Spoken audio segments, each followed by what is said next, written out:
honor that get to say something a day like this. I spoke here before and talked about relatives that I have. Since the War of 1812, we've had an ancestor that has fought for our country.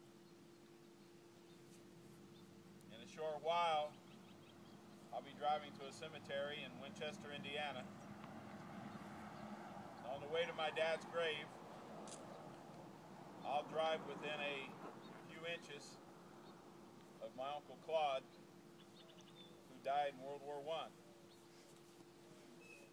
Thanks to a local resident here, I got to see the memorial for my uncle on Okinawa. I read a letter that he wrote as he was in a foxhole, wet, cold, and scared, 20 years old. He talked about the enemy moving around and how terrified he was. And a few days later, he single-handedly attacked a machine gun nest. They didn't give him the Silver Star or the Congressional Medal of Honor, but they did award him a Purple Heart posthumously. I am vested in this country. There's not a veteran here who, if his country said, "We know you're old, we know you're crippled, will you help us?" To the man, we would lay down what we have and say, "Here am I, I'll go again." We believe that much. Today I stand before you on this proud day of remembrance and ask you to join with me in celebrating the lives of those who made the ultimate sacrifice for the good of this great nation. I would also remind you that there has been no other nation on earth whose sacrifice has been greater than ours. Nowhere in history has there been a country before ours that has given so much to ensure freedom for others. Sacred and hallowed ground at Arlington and the cemeteries at places like Normandy, Pearl Harbor, and Manila are a testament to the price to achieve and maintain freedom around the globe. With this being the first Memorial Day since the end of the Iraq War, we're once again reminded of the full cost of war from beginning to end. The Iraq War lasted over 8 years, and in that time we lost nearly 4,500 of the finest men and women our nation has to offer.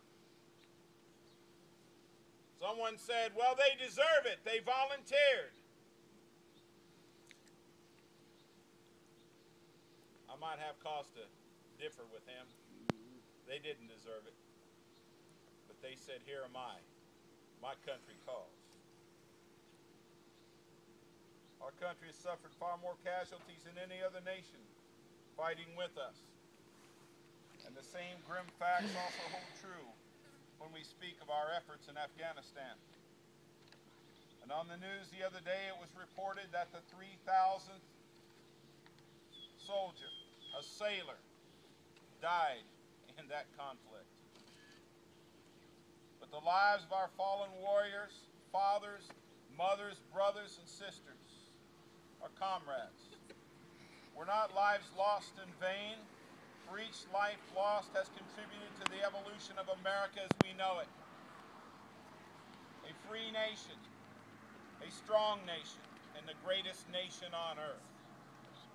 And I'm going to stand here today and say, since I've been an adult, I've always been proud of my country. I've always been proud of organizations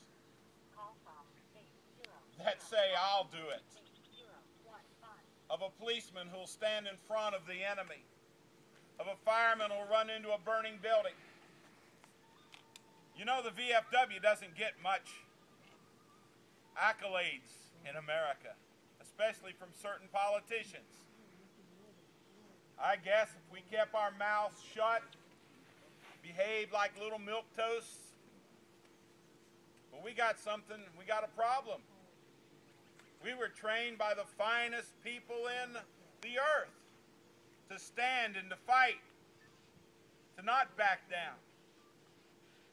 I got caught in a drainage ditch in Vietnam, and everybody else around me got scared and ran away. I was 18 and I was afraid. And this great big lieutenant colonel walking out there didn't even have his helmet on. He was having a few choice words for those guys who left me. And he said, come with me. I was never so glad to go with anybody in my life. I'll go. As we stand together today, as we as a nation mourn the lives lost, we celebrate the lives lived and are forever grateful. Above all, in our attempt to pay back our debt to those we owe so much as American citizens, we also must not only remember the fallen, but it's our duty to teach the youth that nothing comes without a price, and that sacrifices are meaningless without remembrance.